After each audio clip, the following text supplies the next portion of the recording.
ভাঙড়ে আবারও কঠিন লড়াই, কি বলবেন? লড়াইটা কঠিন নয়, 2021-এ লড়াইটা কঠিন ছিল। রাজনীতির ময়দানে তখন নতুন এসেছিলাম। আইএসএফ সম্পর্কে একটা বাজে ধারণা তৃণমূল কংগ্রেস ছড়িয়ে দিয়েছিল, কিন্তু স্রোতের বিপক্ষে গিয়ে ভাঙড়ের মানুষ প্রমাণ করেছিল যে আইএসএফ সঠিক পথে আছে। 2021-এ নির্বাচনের লড়াইটা অনেক কঠিন ছিল। বিজেপি এনআরসি সিএ করে দেশ থেকে তাড়িয়ে দেবে, তৃণমূল নাকি আটকে দেবে, এই নামে ভোট হয়েছে।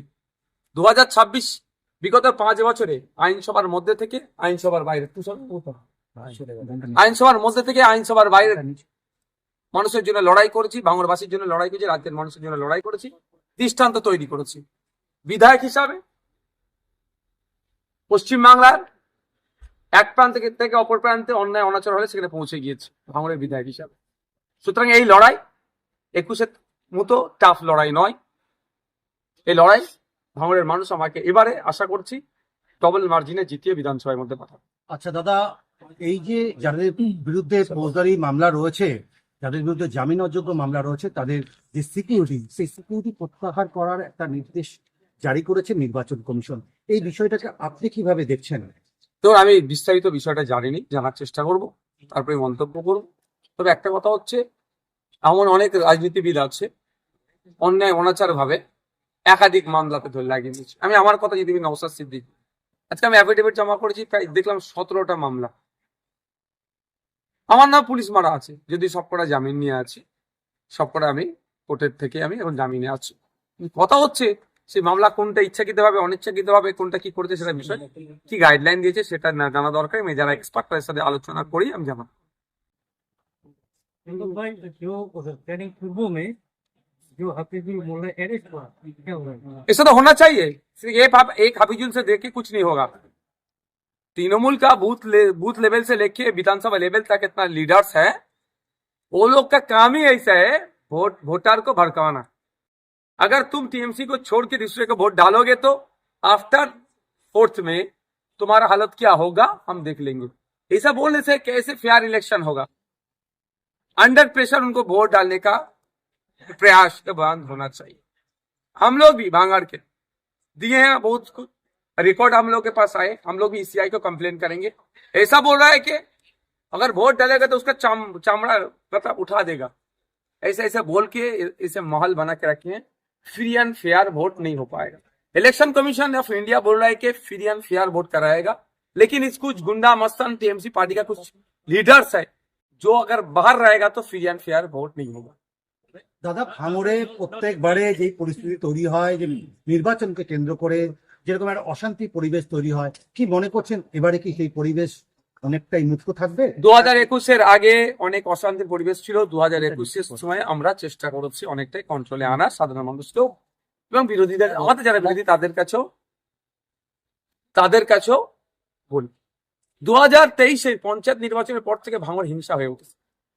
যেই শওকত মোল্লা সাহেব দায়িত্ব পেল, যে notorious criminal human rights commission ঘোষিত, যে দায়িত্ব পেল তারপর থেকে ভাঙড় হিংসা হয়ে উঠেছে 2024-এর লোকসভা নির্বাচন। তবে এই নির্বাচন কমিশন এবারে নির্বাচনে উনি অনেক শক্তপোক্ত ব্যবস্থা গ্রহণ করছেন। আমরা বারবার বলে এসেছি, চিঠিও করছি যে ভাঙড়ে কালোবাজারি বা ব্ল্যাক মানির আদান প্রদান হচ্ছে, এটাও জানিয়েছি। এবং যেভাবে বোম মারতে গিয়ে চালতাবেরিয়াতে স্পট ডেট হয়েছে একাধিক মানুষ, এবং সাথে সাথে এদিকে আসুন, সাথে যে ওখানে ওহিদুল ইসলাম বলে যে নেতা আছে তৃণমূলের, সে এখন গায়েব, ওখানেও তদন্ত হওয়া দরকার। আমরা চাইবো ভাঙড়ের মানুষ শান্তিপূর্ণ ভোট হোক, ভাঙড়ের মানুষ যাকে চাইবে সে বিধানসভার মধ্যে যাবে। ভাইজান, মোটাবাড়ি আইএসএফ প্রার্থী আজকে একাধিক জায়গাতে দাদা আধিকারিকদেরকে সরিয়ে দেওয়া হয়েছে তৃণমূল কংগ্রেসের হয়ে কাজ করার অপরাধে। ইলেকশন কমিশন এই সিদ্ধান্ত নিতে কি বলবেন? দেখুন, আমরা আধিকারিকদেরকে নিরপেক্ষ ভাবে কাজ করবে এটা আশা করব, কিন্তু কোনো আধিকারিক যদি কোনো পার্টির পক্ষপাতিত্ব করে স্বাভাবিকভাবে নির্বাচনে প্রহসনে পরিণত হবে, তাদেরকে সরে যেতেই হবে। সরে যে আসবে সে নিরপেক্ষতার সাথে কাজ করবে, এটা আশা করবো আমরা। সমঝোতা হলো না কেন দাদা? সব জায়গাতেই সমঝোতা হবে, এটা বামেদের চেয়ারম্যান বিমান স্যার দেখে নেবেন। কারণ বিমান স্যারের সাথে যখন বিমান স্যারের সাথে আলোচনা হয়েছিল, অর্থাৎ চেয়ারম্যান স্যারের সাথে বামেদের, তখন উনি নিজে মুখেই বলেছেন ফ্রেন্ডলি ফাইট বলে হয় না। জয়েন্ট প্রচার কি ছাড়ছেন আপনি? সিপিএম আর আজকে আমার পাশে কাকে দেখতে পাচ্ছেন? দেখেছি আজকে যখন র্যালি এতে আসছিলাম আমরা, তাহলে মিডিয়া পুরুষে আসছেন আপনি? র্যালি যখন দেখেছিলেন তখন লায়েক বাবু এখানে আমার সাথে ছিলেন। লায়েক বাবু বারাইপুর পশ্চিমে তিনি প্রার্থী সিপিআইএম। मालदा बोलिए, বলেন কোশ্চেন কি ছিল? मालदा जो आईएसएफ प्रार्थी जो अरेस्ट हुआ, पूरा के पूरा पॉलिटिकली कॉन्स्पिरेंसी है।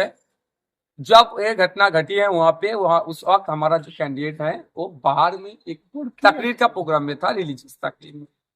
वहां का जो टीएमसी का कैंडिडेट है, टीएमसी वाले देख रहे हैं कि वहां पे उन लोगों का हार निश्चित है, इसीलिए वो लोग जानबूझ के हमारा जो कैंडिडेट है उसके खिलाफ साजिश किए। हम लॉ को मानते हैं, रिस्पेक्ट करते हैं। हम लोग कोर्ट में गए, कोर्ट के अंदर माध्यम से इसका हल करें। जो घटना हुआ आप निंदा करते देखिए एक बात बोले, घटना को पूरा के पूरा जांच करना चाहिए। बहुत कुछ बोल रहे हो, ऐसा हुआ ऐसा हुआ, ऐसा बिस्किट भी पहने नहीं देते, पानी भी पीने नहीं दिया जजेस को, बिस्किट नहीं, चाय नहीं पीने दे रहा है। एक हमको फुटेज दिखाइए, एक भी आदमी जो प्रीमिसेस है बीडीओ ऑफिस का उसके अंदर घुसा है, एक भी आप लोग दिखा सकते हैं? जो मर्जी बोलने जा रहे, लेकिन वहां पे ग्राउंड में जाना चाहिए, वहां पे जाके भी बात करना चाहिए। जो लोग प्रोटेस्ट कर रहे थे कहां पे था ना था, वहां वीडियो का जो सीसीटीवी है उसको पब्लिक करना चाहिए।